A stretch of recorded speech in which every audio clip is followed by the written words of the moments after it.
Hey there, in this tutorial we'll be learning about shaders in GameMaker. Shaders can be used to modify the look of a sprite. So let's see how we can make our own shader. So here I have this basically empty project with only one object. So we're gonna create a shader and apply it to this object. So here we have the object. Before doing anything in it, I'm gonna go to shaders, right click and select create shader. So here we have our first shader, which is called shader 0. Now in your workspace you're gonna see two scripts open up. Of course they are not GML scripts, they are GLSL shaders. Now the VSH file is the vertex shader and the FSH file is the fragment shader. Now the vertex shader is what manages the geometry of everything that is drawn. And the fragment shader is what reads the image data from the texture pages and draws it on the screen. So in this tutorial, we're only gonna focus on the fragment shader. You can do tons with the fragment shader without even touching the vertex shader. Now let's go into the object and apply the shader. Here I'm gonna add the draw event. Now here you can draw the instance using draw self. Now we're gonna apply the shader to this draw call. So we can do that using the shader set function. Then we can specify the shader we want to use. Then after drawing the instance, we need to reset the shader.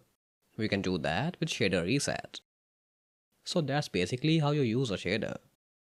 Now I'm gonna run the game. You can see that nothing has changed. That's because we're using the default shader. So if we now modify the shader, the changes should show up here. So I'll close it. I'll open the shader. Now let me explain how the fragment shader works. At the top, we have two varying variables. Using varying variables, the vertex shader passes info to the fragment shader.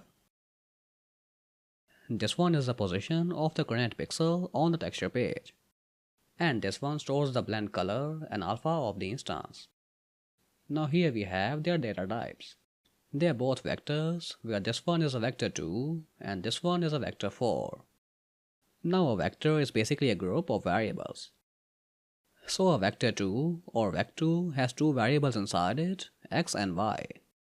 Xcode has the position of the pixel, so that works.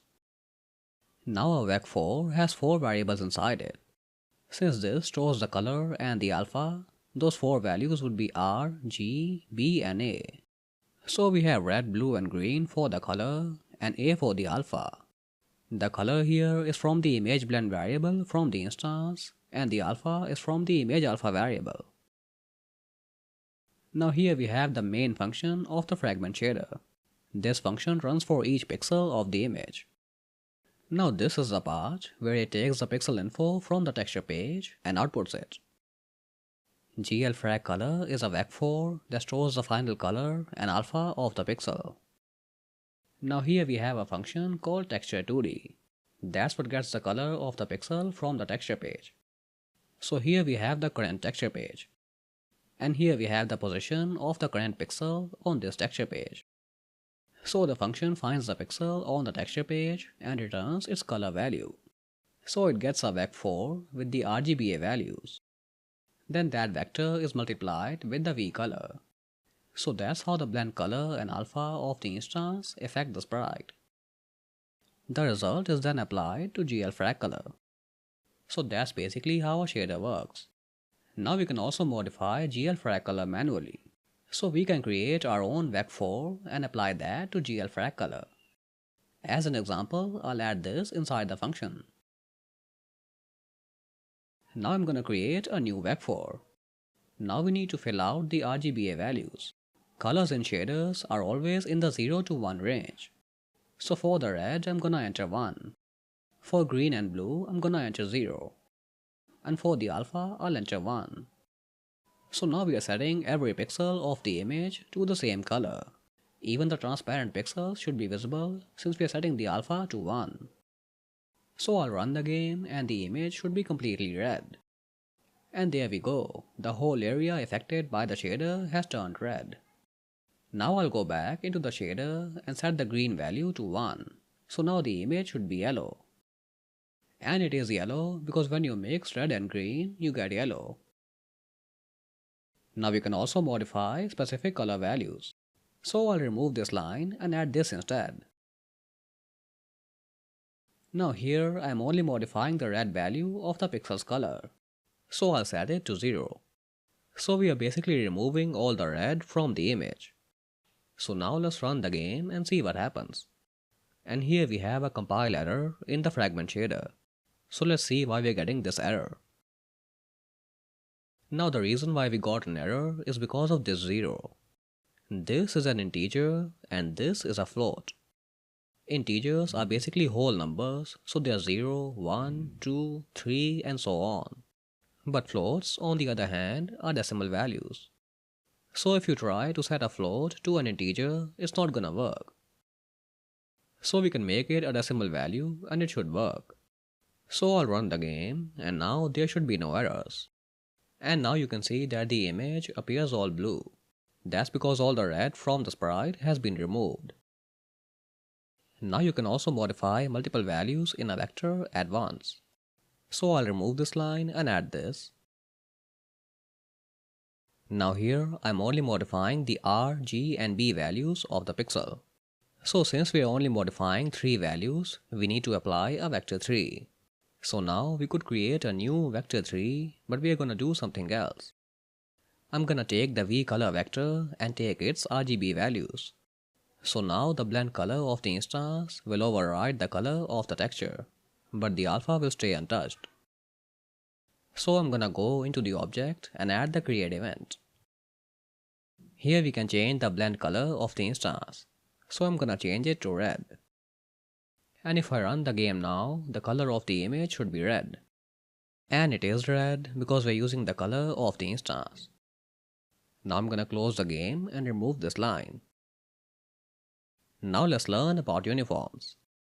Using uniforms, you can pass some data from GML into your shader. So you could make a variable in an object and pass the value of that variable into a shader. So as an example, I'm gonna create a uniform. So I'm gonna come here and begin by typing uniform. Then we need to specify the data type. So we're gonna make a float. And then the name of the uniform would be add. So the value of this uniform will be added to the RGB values of the image. So I'm gonna erase this line and now add this. I'll type plus equals to add something to the RGB values. And now I'll create a new vector 3. In the brackets, I'll only type add. So all 3 values in the vector will be add. They'll then be added to the RGB of the final pixel. So now we know what this uniform is gonna do, but we are not passing a value into it. So for that, we're gonna go into the object. Here I'm gonna create a variable for the value of the add uniform. Now this variable is separate from the shader uniform, so their names don't have to be the same. And now we need to get the ID of the uniform. So we'll be able to set the value of the uniform through this ID. And to get the ID of the uniform, we can use this function. Now the first argument in this function will be the shader. And then we have the name of the uniform. And now we need to set the value of the uniform, and we'll do that in the draw event. So after shader set, I'll use this function. Now for the first argument, we have the ID of the uniform. And then we have the value that we are passing into it. So now let's run the game and see what happens. Now you can see that the image is a bit lighter since we are adding 0.2 to the color values. Now the add value is controlled from the object, so we can have some fun with it. So for that, I'm gonna go into the object and add the step event. Here we're gonna make the add value dependent on the X position of the mouse. The mouse X will be divided by the room width and the result will be applied to the add variable. So we get a value between 0 and 1. So now let's run the game and test it out. Now as I move my mouse closer to the room width, the image gets lighter.